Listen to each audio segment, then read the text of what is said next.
everybody. Cheers. Happy Wednesday. This is a special week for me because my guest is, if you've read the post, the first other female mechanic that I ever knew existed. Long before I started my career, when I was, I'd taken shop class in high school. I was considering doing this as a career, but hadn't really made any decisions, and I didn't know anybody else who was like me. I thought I was just this super odd duck weirdo. It was pre-social media. It was before we knew about each other like we do now. And my mom clipped an article about this woman, Lori Johnson, who was a technician. And it was kind of like my light in the dark showing me that this was possible and that I wasn't just a weirdo. So I'm like extra excited to get to introduce her to you guys, to connect with her and hang with her for a little bit on happy hour. We've become pretty good friends over the years. We don't see each other nearly enough. I did just spend some time with her at SEMA, so this is going to be fun. She's not done an Instagram live before, so we're going to be patient with her. All right, Lori, where are you? So I'll just continue telling the story of Lori and I until she shows up. So I had gotten this article that my mom clipped about her, and then many years later, I'd already gone through UTI. I went through BMW school.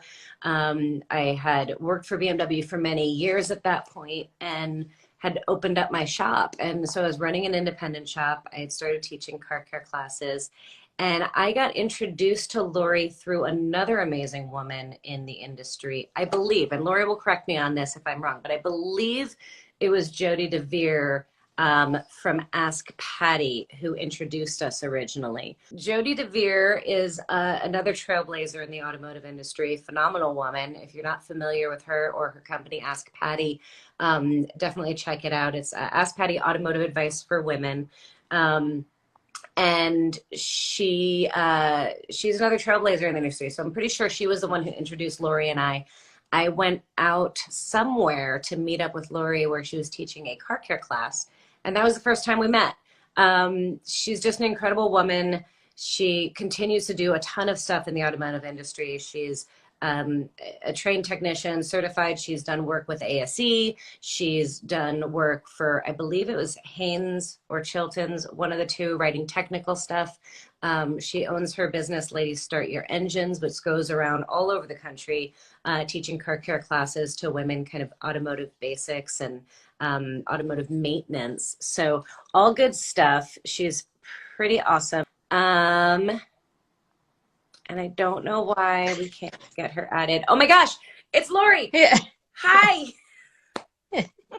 Yay. Wow, that was crazy. You're talking, I'm trying to get on. It's like, okay. Cheers. Yes. Cheers. I do have beer, so. Oh, I'm jealous. I'm drinking iced tea. Too much whiskey at SEMA. Yeah. SEMA's an evil place, I tell you what. So, welcome. Thanks for joining me and hanging out with me. Do you want to do a quick little intro to everybody? I've been kind of telling the story a little bit, but I want to have them hear from your mouth who you are, what you do, what makes you so badass.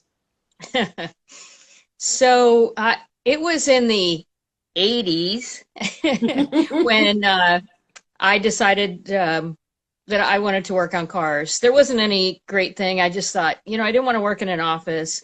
I wanted to be able to, be independent. I like to take things apart and put them back together. And so it seemed like an interesting career. My parents weren't really on board at that point, but they soon came around. This is going to give away your age, but can I say, like, how old were you when you were, like, was this your first career that you were looking at, or had you done other stuff first? I can speak, I swear. I had done some other things, but I was still in my mid-20s when I started. So when I went to school, I was in my mid-20s. Okay. And so I kind of thought that if I was going to do this, I really needed to have training. I didn't feel like as a female, I was going to walk in and go, here I am, I want to work on cars. So I did a certificate program. And when I got out of that, there was a job ad for a Honda dealership. So I went in there with my little toolbox that I could carry because that's the Yes. tools we got when we were in school. And the guy interviewed me and he hired me on the spot. And Wow. yeah, well, I think it was a joke, but anyway, he hired me to work on the new cars and also on used cars, which scared the crap out of me Yeah. because I thought I just came out of school. I don't know everything about every car. So Right. I think it was kind of a challenge. Yeah. But I ended up taking his job in the end, so it all kind of worked out. Yes. Okay, we have to dive But more into that. You're yeah. going through your story way too fast. There's too much Yeah. juice here. Like we got to dissect all of this. You went to first of all, like you went to school in the '80s for auto repair. Were you the only woman in your school? Yes. Had they had another woman previously, or were you like the first?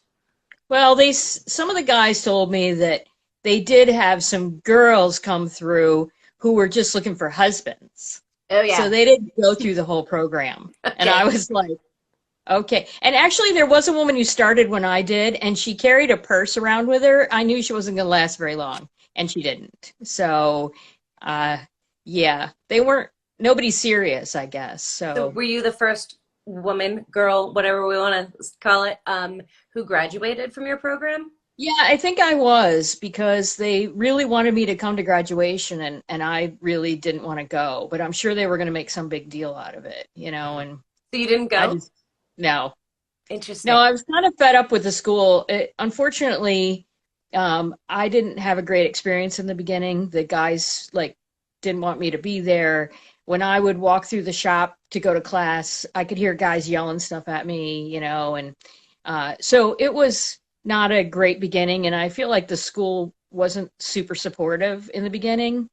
Uh, but I finished the program. I ended up getting about four guys that were in my class that were became friends, and I think they told those guys, hey, knock it off, because I never heard from them again after these guys like kind of befriended me. So, uh, I want to, if you're okay with it, I want to dig into this like aspect of it a little bit because I feel like, there's a couple of layers to this, right? Like I talk to young women who are getting in and they're still facing some struggles in school and dealing with all of that. And then there's also like the layer of my goodness, how far we've come since when you were going and you were the first woman to graduate from this program and how challenging that must have been for you. Like how did you deal with it? How did you survive and stick with the program and what kept you going through all of that?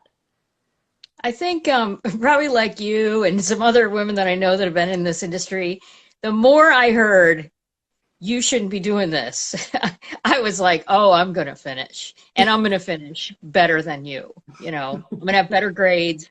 I'm going to get a job, So I mean, I won't say that every day I went in and I was like, yay, I can't wait to battle these guys. Right. But I, it made me angry, I think, that I was being told by, these guys that I couldn't do something when it really had no bearing on what gender you were. And I just wanted to learn just like they did. And so I stuck with it because it just pissed me off. And it's unfortunate because not everyone's like that. And I don't know that I'm sure there's a lot of young women out there that get in it and they're like, forget it. I'm not going to deal with this. And it's not fair. And you and I know we talked to when we were at SEMA to some of these younger women, and it is amazing that some of this stuff is still going on. I I just know. can't believe it. I in the 80s it was a time where we weren't being so politically correct. It was okay to say some of these things, or they just come on, you're one of the guys, just let it go. And now I think they have to take more ownership, especially schools and that kind of thing. They can't let these women be harassed and that kind of thing. So, Yeah. Ideally. I mean, right. I think you're right. Like some of it does still exist. I think there's definitely still challenges, and I think it depends on where you go to school. Um, but I'm just, I'm constantly so grateful for women like you who came before me who struggled so much more than I did. I struggled so much more than some of the young ladies coming up now. Some of them are still dealing with hellacious situations trying to get into the industry, but um, you know, we wouldn't be where we're at now if it weren't for women like you. So I'm just like, I'm grateful. I'm grateful Well, for you being stubborn and angry and surviving despite everybody. what's funny is that like I don't look back on it as a totally terrible experience. I mean, I know there were bad days and I probably came home. I had three roommates at the time. We were all like in college kind of, and I'd come home and I would just be like, I can't believe this is going on, and but they were really supportive too. And so I think, that had a lot to do with it, that they thought it was really cool. All my friends, my female friends, thought it was great that I was doing this. And so having that support was, really great. And I think, um, I don't think of myself as like, oh, I'm the first person. I mean, there were plenty of women before me that were in automotive that we just never heard about. Oh, totally. Um, and they did it, Right. and they're kind of the unsung heroes here Oh, because totally. they were doing it way before we were, and driving cross country in cars Right. when women weren't doing that, riding Totally. motorcycles. So I'm grateful that I could be there. And I think, when I started this career, I don't know how you felt, but I just wanted a job. I didn't plan to become like the spokesperson for, all women in automotive, but I Nor I. soon, yeah, well, I soon realized that was going to happen, Yeah. I mean, I saw the writing on the wall. It was either like I was just going to put my head down and just work, and this is what it was going to be, or I was going to turn it into an experience and make it something that would be easier for the next generation to come up. So, I appreciate you saying all that because you're right. There are a ton of trailblazers, and there are women who long before you or I weren't allowed to get into the industry, even though they wanted to. And so hopefully, right, like each decade, each generation, it gets a little easier and a little easier, and hopefully, like the ladies today are paving the way for the next generation of women for it to be even easier for them to get in. And right. the whole talking about how many women didn't make it through the program, like I hear people talk all the time in the industry, and this is a huge thing in and of itself, right? Because it used to be nobody was talking about women in the industry. It wasn't something that people were seeking out. In fact, they were actively trying to not have women in the industry. Now I hear shop owners and businesses and dealerships talk about, how do we attract women, how do we attract women? Schools are saying this, and it's frustrating because I feel like we do attract women. We just then scare them off. Right. Right. And I think, like, so for about 8 years or so, I worked at a community college in Philadelphia where they have an automotive program. And that was a great experience for me. The guys that I worked with were awesome. I had known one of them for many years, and, he kind of brought me in, and they were so supportive of what I do and still are. And it also put in front of those new students who were coming in a female right from the beginning. And they knew they couldn't say a thing, or they were going to be, somebody was going to be right on top of them. Yeah. And so we started to get more women into the program because I was there and I was helping recruit, and I was going out, and speaking at, getting to girls around the junior high age is really where we need to be starting, not when they're in high school because they've pretty much already made up their minds, Yeah. but exposing them at a younger age when they're less afraid to try these things. Yeah. So we would get girls in the program and they would graduate and they wouldn't get jobs. And it's still happening. They get through the program, they like it, and then they think, oh, you know what? I'll just use it to work on my own car. Right. And that, okay, I mean, that's great if that's really what Sure. you wanted. Sure. But if But it's because nobody will hire you, that's a right, problem. right. Or they get hired and then they hate it because of how they're treated there. Right. So I've worked with a couple different people who kind of keep statistics on that kind of thing, and it's not great. We're seeing the women who are going through, I don't know what the percentage is, but I don't think it's very high, that actually end up working in the career that they, in automotive, in the industry at Yeah. all. And it's kind of sad. It's super sad. I think our industry is losing people in general, but particularly women. I think there's so many challenges with learning. It's such a great industry, and I love so much about it, and I love being a technician. But we're not a welcoming industry to newbies, right? Hmm. And if you're a woman on top of that, like we're definitely not welcoming as an industry. And we talk all the time about how there's this trade deficit, and yet we're actively scaring people off. And I hear shops all the time say, we can't find techs, we can't find techs. But I hear women all the time saying, nobody will hire me. Like, how do we have this massive disconnect still? Yeah. I think part of it is that uh, the automotive industry, I think, has been slow to progress to what's happening in the world today. I mean, if you think about it, we had during COVID, we were considered essential. So people worked in the automotive industry all through COVID. And so it was really interesting because it was almost like they didn't get I don't want to say they didn't get what was going on out there, because their businesses were affected, Sure. but they worked through it.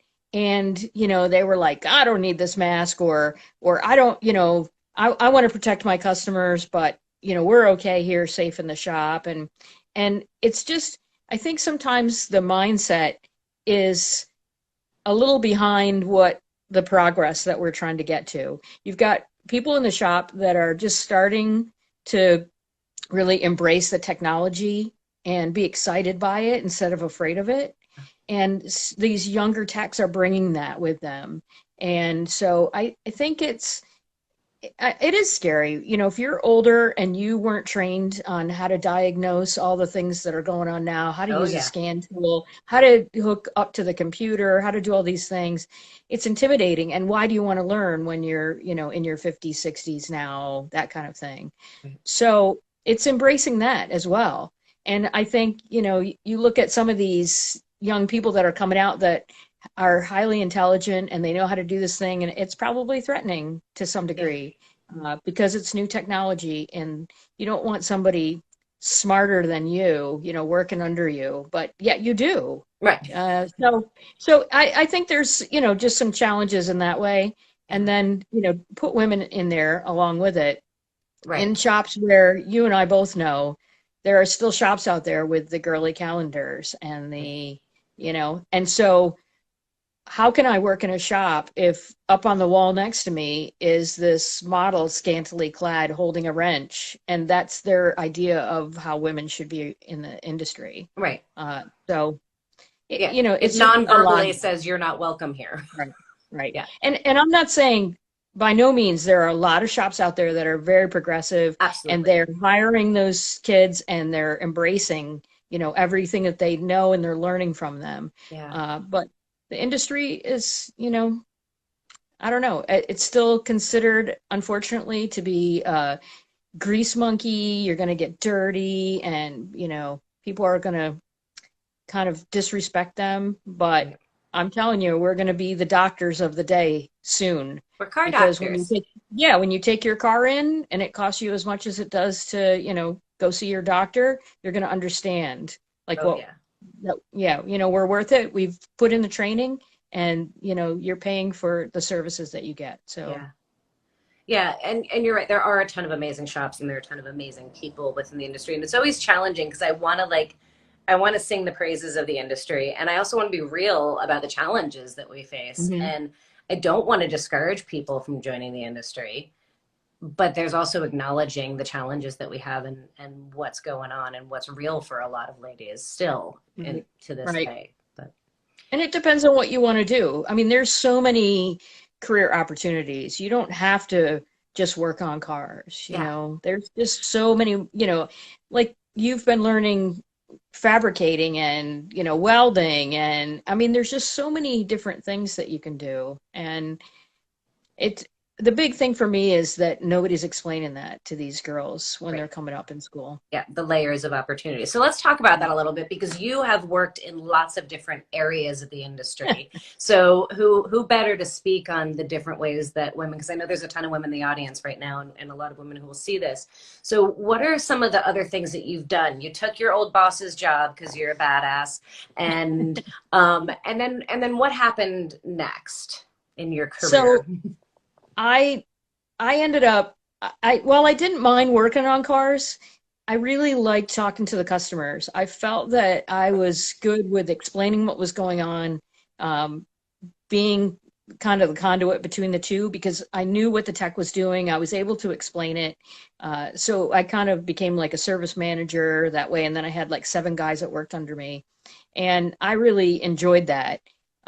So I, I was at the dealership for 7 years. When I left there, I ended up being an editor for Chilton Repair Manuals, which, if you're not a certain age, you don't even know what those are. But for those of us who used to go to the store and buy a book about our car, Back in the day. yeah, back in the day before the computers and the floppy disks, you went to a store and you bought a manual from Chilton, and we had access to the industry books, and we pretty much wrote it so that everyone could understand it. And I got into that industry because it was it while there were a lot of guys there, it was a writing thing. You know what I mean? So like you had to know that, oh my gosh, if you do this, you have to take the alternator out or you're not going to get to it because it wouldn't say that in there in the book. So you did have to be mechanical, but you also had to be able to write. So there were 4 women out of, I don't know how many of us there were. There were probably about 60 of us that were writing those particular books. So still, we were a small minority. Although that's kind of impressive because we're talking what year-ish was this? This would have been, I was with them till 95, so, Okay. or 95 to 98. I think that was, Wow. it was in the mid to late 90s. So that's And, a decent number considering when that was. yeah. And one of the women had worked at a parts counter, like, so she came from that.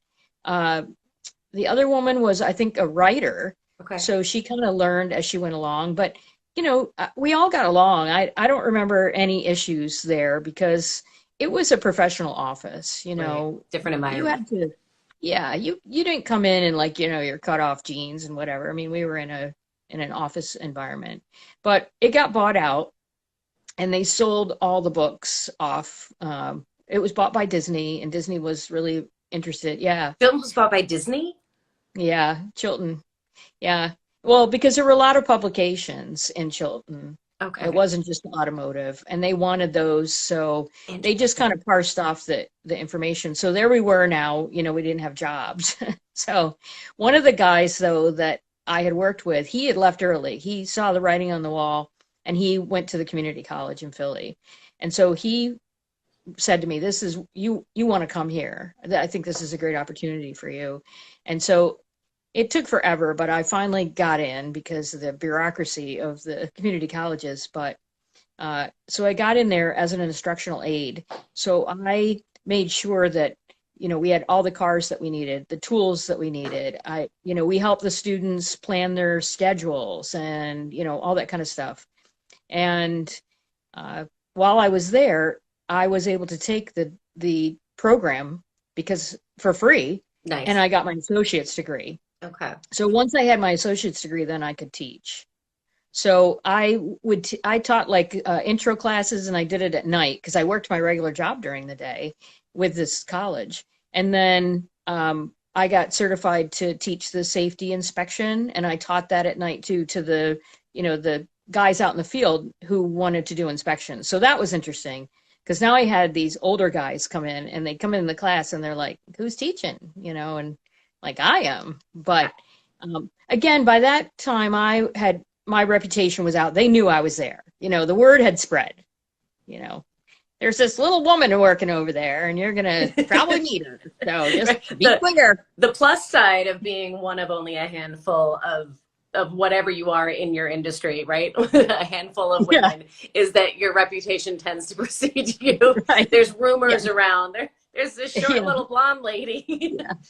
Well, I used to laugh because the students um, we made up tool boards. And when the students had to work on a project, they had to come check out a board and take it. Well, when it came back, it had to have everything on it. And so the instructors would tell me, oh my word, they are so afraid of you. They are in there looking for this tool they lost. They're so afraid to come tell you. It was hysterical. I So love even that. without trying, I was respected in the sense that they knew that I was going to take it seriously and I wasn't playing around. So, That's awesome. I think that's great, like words of wisdom for anybody coming into whatever field, like definitely as a teacher, because you need them to respect you, right? right. You need them to listen to you. But really for anybody going into any job where you're concerned you're not going to be taken seriously, is like to bring that attitude of, Yeah. yeah, I love Well, it. and I know, and so Rich and Dan, the two guys that I worked with, they were really supportive of me.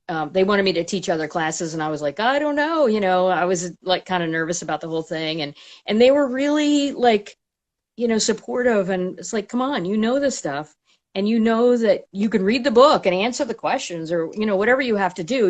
You're also a teacher, so while I was at the college, our adult education program approached me and said, "Hey, would you consider teaching a class for women, like a maintenance class?" And I said, "Okay, yeah, we could do that. I'll do it on a Saturday. We'll do it in the shop." And so they were like, "Well, we need a name for it." And I said, "I don't know. Just call it Ladies Start Your Engines."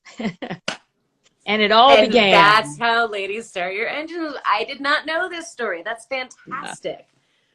So we had the class, and the women, I guess, talked it up. They loved it. And when I had been at the dealership, we used to do a class with a tech. There was another tech there for new owners. We'd bring them in, we put a car in the air, and everybody loved to get under cars when Totally. you You don't don't own get to them see yet. that normally if you're like an Yeah, average yeah, person, right? right.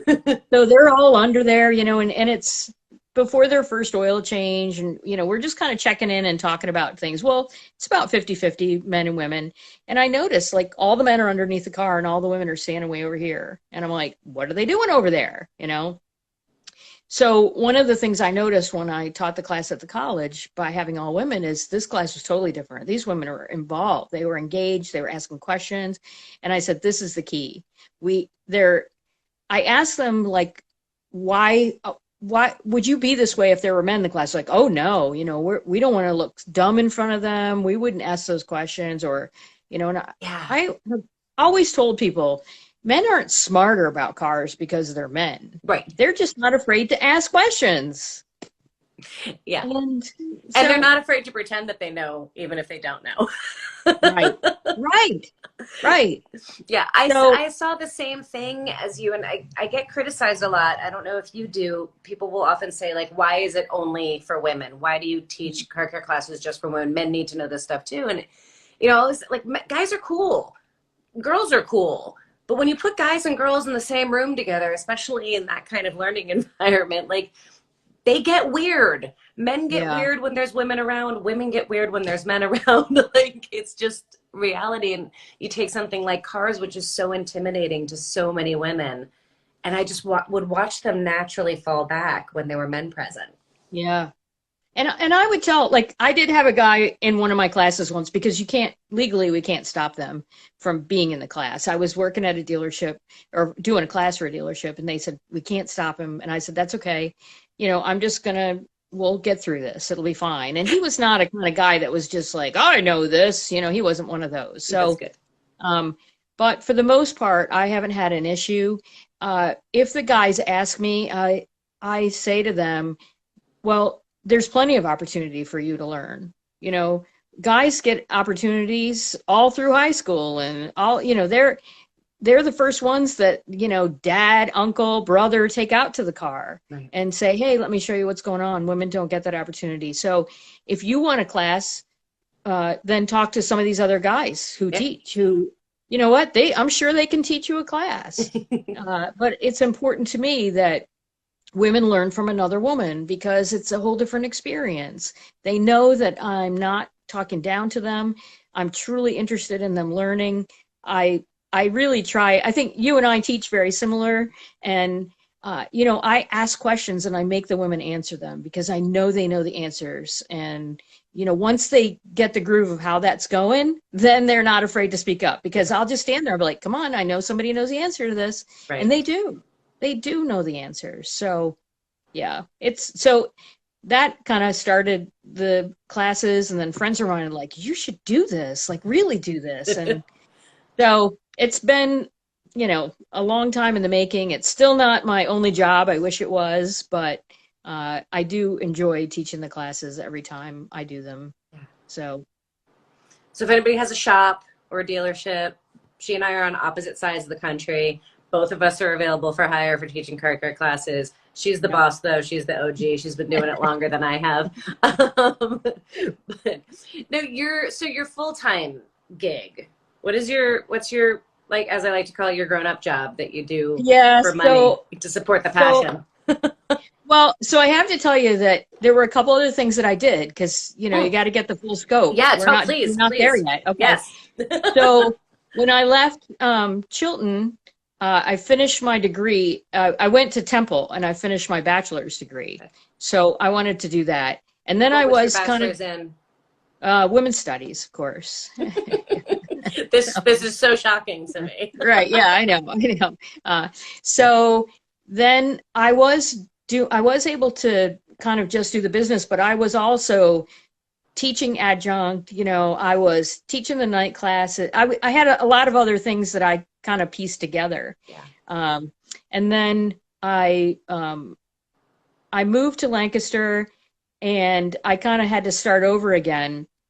I took a job working for a battery place where we took old batteries and we recharged them and sold them, used batteries. Oh. And we were near there's a big auction around here. Okay. A lot of auctions. So the guys would come from the auction and they're like, I just need a battery. It's going to run this car for, you know, a day or whatever. But some of those batteries were good. They came out of like cars that crashed. They weren't damaged. We charged them. I mean, I put them in my cars, and for $35. Know that business, like something like that exists. Yeah. It makes sense. Yeah. So there were people doing that. So I did that for a little bit, but I was out in a warehouse with no heat and no air conditioning. And so that didn't last very long. And then I went to work for a shop. It was a small family-owned shop, and I was kind of like, I don't know, the shop foreman. There were about 4 techs, and one of them was one of the owners, but he wanted to work on cars and not be dealing with the public. And then I had a service writer. It was a female, and I out front. And so I did that for a little bit. And then for 4 years, I actually worked at a parts place. Okay. And that was interesting because I had never done that. And that was a family business as well. And so I learned a lot because I kind of started over. I'd get phone calls and the guys would say, I need to talk to parts. I'm like, you are talking to parts. So I had to reinvent myself again to where they were like, you know, they thought they got the office or something. Right. And so I did that for a while. But I had enough of that. And I now work with the Alliance of Automotive Service Providers. And it is a national organization, but I work with another woman who is the executive director, and we have all our members are independent shops in the state of Pennsylvania. Okay. So we offer member benefits and we do trainings, and I'm the training director. So I plan those trainings all across, you know, the state of Pennsylvania. So I really am still in touch with that, you know, small shops, like how they operate, the kind of things that they need. And so I think that's become my passion. Well, I like the dealership for, you know, some reasons, but I have a lot of respect for the independent shops, the mom and pops that have kept things going for years and years and years. And so that's my grown-up job that I do. I love it. I mean, they're all grown-up jobs, but you know what I mean. Yeah. I want to go back for a second about the parts place that you worked at and the people asking to, you know, speak to a man, essentially. Because again, that's a theme that I hear repeated often with service advisors or techs who are women and encountering that, or I need to speak to the technician and they're like, you're talking to her. What's your advice? How did you handle that effectively, or recommendation for others on how they can handle that? Well, I think the first thing that I did was, I'd say, well, I am the parts department. And they'll be like, well, I'm used to talking to one of the guys. And I said, well, they're both on the phone right now because we were busy. I mean, that was one of the reasons I couldn't stay there anymore. The phone was ringing off the hook, and I was like, it just gets to be a lot for 8 hours a day. Yeah. And so I'd say to them, well, I'm happy to put you on hold, but why don't you ask me, tell me what you're looking for and let's, give me a try. And most of the guys would do that. There were some people that called like one of the guys who worked there all the time. Like, so, they had their favorites. And I didn't meet a lot of them because they would call us, they'd ask for the part they need, and then they were delivered. So every once in a while they would come in, and then of course you heard their voice and you're like, aren't you, it was really kind of weird. But again, I think my reputation grew, and because some of these guys were calling and they didn't really know what they needed. And then they would be like, well, they'd start telling me what was going on. And I said, well, have you ever tried this? And they're like, oh no, you know what? I'm going to try that. So as they started to learn that I knew, and what my background was, then again, but that took some time because they weren't used to calling and getting a woman. And especially we were the kind of business that when they called us because they knew that whoever answered the phone could help them. They knew that we knew our stuff. We weren't just somebody that was hired at a desk to, look everything up on the computer and just, go down and here's your part. Okay. And, you didn't ask questions like, when they said, oh, I'm going to need rotors all around, you go, are there drums in the rear? Because that was the question on your computer. Right. Like, that would kill you right there because they knew you did not know what you were talking about. Exactly. Yeah. So, I think that I always came at it. I didn't get angry. I would say I was happy to, put them on hold or what have you, but I was the only one available. So, if you need to answer, you're going to have to try. That's perfect. And as long as they were willing to do that, then, we learned about each other. And I knew if they were looking for something really tough, I didn't know engines to rebuild them parts off the top of my head, like one of the guys said there. And I was like, hey, let me put you with him because he really knows that. And, we were a business. We want to sell the parts. So I love that. There's so much juice in that answer that is so valuable, I think, to so many people. And one of the things that I think stands out for me is just, approaching it not as a like get angry thing, but just very clearly like, all right, I can help you, or I can put you on hold. I'm going to put it in your court, right? And recognizing that there's different types of pushback that we get as women, right? There's this is weird. I've never met anybody who's a female who does this. right. And then there's I don't believe women should be doing this. And those are Right. two like very, very different groups of women. And I think I would dare say most of it is the first. Most of the time it's this is interesting. This is weird. I'm not familiar with this.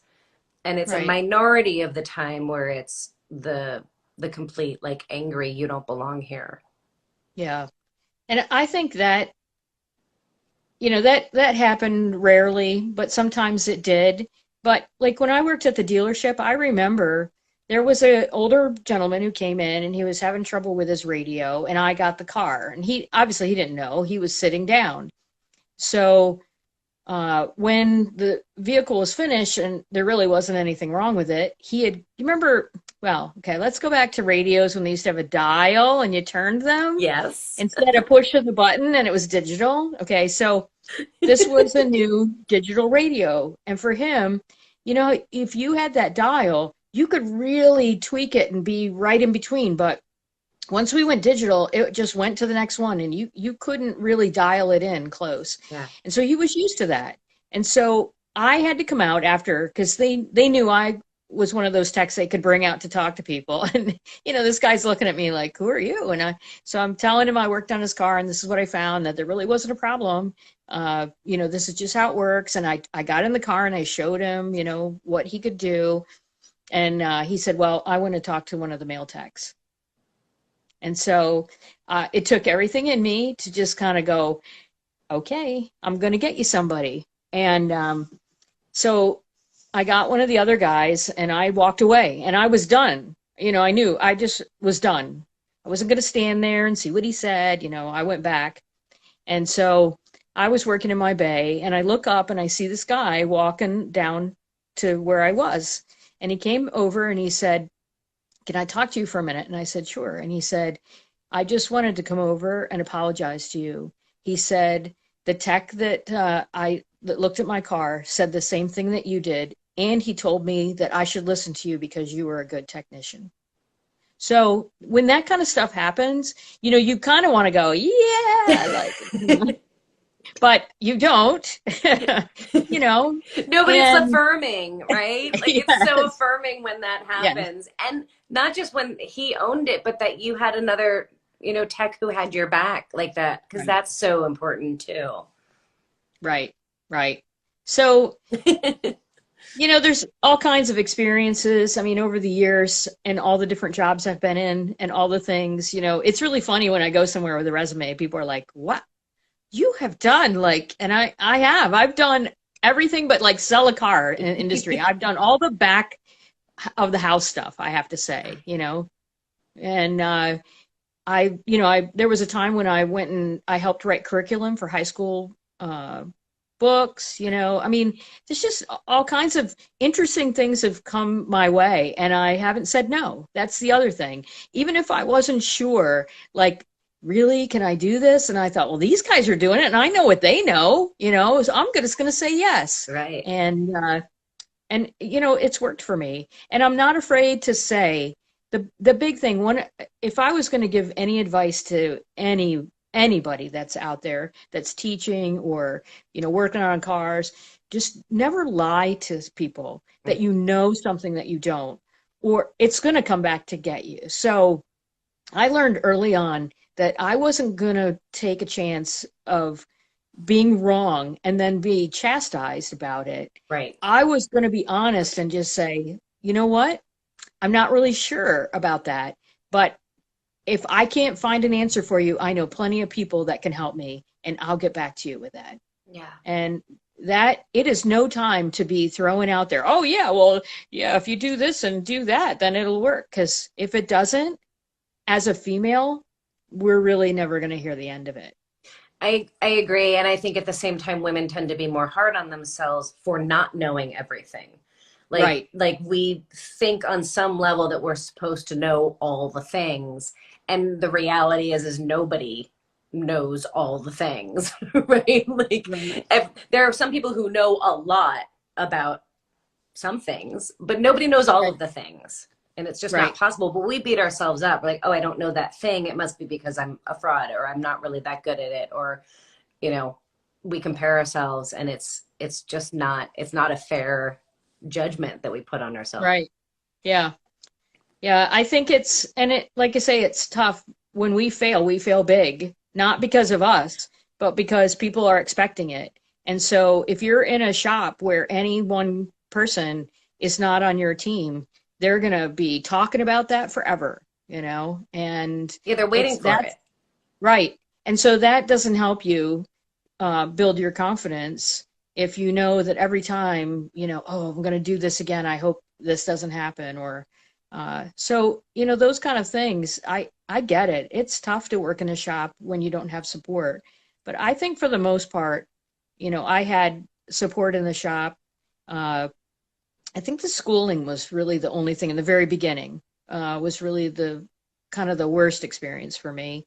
But find those allies and then they will protect you and they will defend you and they will, talk to those other guys and tell them to knock it off. Yeah. So that's been my experience anyway. Ideally. So you good guys that are out there, because there's a ton of you, who are awesome and supportive and treat women like human beings when they're in the shop, instead of like women. Like we need you. Like how many times through Lori's story have you heard like her male allies in the shop having her back, defending her, saying yes, she knows what she's talking about, and really creating that culture of support with folks who may not have been as supportive. So like yes, we appreciate the men out there who accept us and are willing to work with us, but we also need you to be allies and get in the rest of the shop to not be not cool. I think the other thing is too, for the women who are out there, is don't be afraid to reach out. There's a whole group of us that have probably been through what you're going through, or we know someone who has. So don't think you're alone. Don't think it's the first time it's ever happened, because it's not. Yeah. Stick with it if you can. If you're in a job that is just not tolerable at all, then get out, because there's plenty of places to work. And there are people out there that are very interested in having women work with them, or they're just interested in a good tech. I mean, I know, Bohi, you talked a lot when we were at SEMA, we talked about this too. Like, I agree with you. I look forward to the day where, somebody comes out and says to the shop, these are my technicians, not that's my female technician over there. And that, when I was at the dealership, one of the things that made me crazy is some of the salespeople would walk their new customers around, or, customers they hope to have, and they'd bring them back to the shop to show them, Yeah. which is fine, and then they'd be like, and this is our female tech right here, and we're the only shop around that has one. And I'm like, are you just trying to like kill me at a, I mean, what do you think is going to happen when you walk back through that door? Because every guy here heard that. Yeah. And it's almost worse, right? Like we talked about at SEMA, it's almost like being singled out because you're a woman, either for the positive or for the negative. Neither of those is a good thing at the end of the day. Like, I just want to be a technician without the gender qualifier. And I get it. Sometimes they think they're being helpful, right? Or supportive. And so I would tell them, I'm like, please stop doing that. I said, you're putting me in a situation that is not helpful. Yeah. This isn't the circus. I'm not here, like, I'm still my job. Right. Would you say that if you want to say that about everybody else, like, oh yeah, this is a great group or whatever, that's fine. Yeah. But, it's just, so those kind of things, if you keep those in mind. And again, like, there's a Facebook group that I belong to that has a lot of all women techs and that kind of thing. And so I hear a lot of the stuff that's going on there that, again, is still not great. Yeah. But I think it's great that they're reaching out. They're telling their stories on there. They're getting support. Even if we're not in the same country, I think it's a great way to have support, hear what's going on, hear what you might be able to do. I responded to a woman on there because while I was at the dealership, I had harassment and I had to report it. That's not an easy thing to go through. It's even more difficult because you're working back in the shop.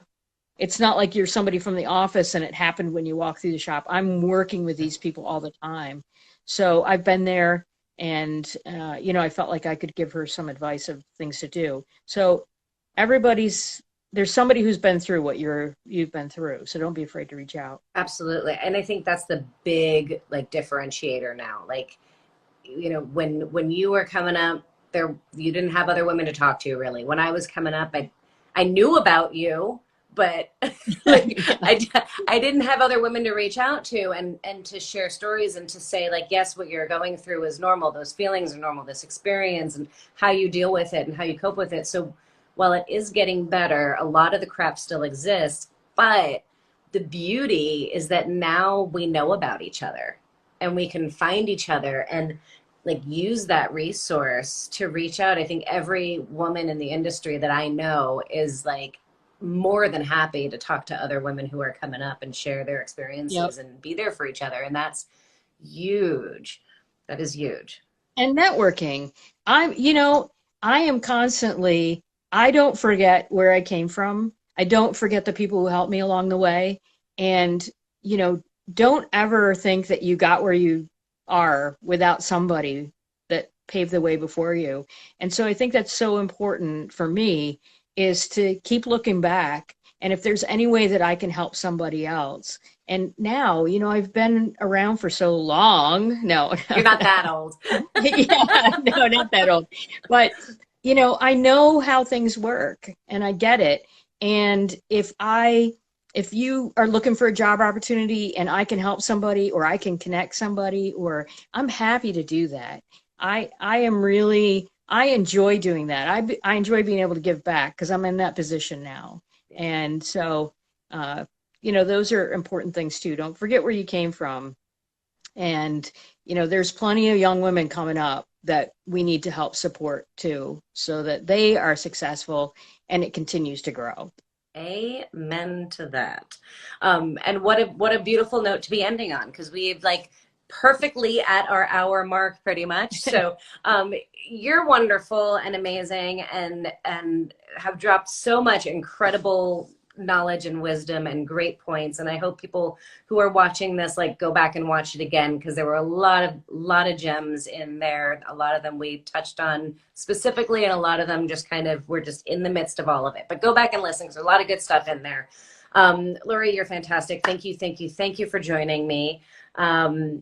I'm grateful for you. I'm grateful for all of those that came before me. And I'm excited about the future and what folks like you and Jody and the other amazing women that I know who kind of came before are doing to make the future better and brighter for more women coming up in the future. So Well, I thank you. Don't cut yourself short either, because you have done some amazing things just in the time that we've known each other. I mean, you're on 2 Motor Trend shows. I mean, you're doing the builds. You're learning new skills. Yeah. You're continuing to learn, and you're bringing all these women in to let them learn whether they want to work on cars for a career or just try it. And that is awesome. So I think that that was one of the things that I always liked when we met and we were kind of doing the same thing. I was like, it's gonna be fun to see where we end up. And I think we're doing okay. Yeah, I think you and I share that passion of like, there were struggles, there was hardship, but it was worth it. And there's stuff we love about the industry. And if we can make the path a little easier for those who come next, then that's, I can die happy, right? If I can make it just a little bit easier, then I can die a happy person. So yeah, I agree. So I thank everybody who tuned in and watched this. Please do come back next week for another episode. We've been doing this for almost a full year and a half, I think. If you like this and you want to see more of it, you can go check out all of the past episodes and make sure you come back next Wednesday for another episode. Thank you all for joining in. Lori, thank you for joining and being my guest. And until next week, be good to yourselves, be good to one another, and have a great evening. Bye, guys.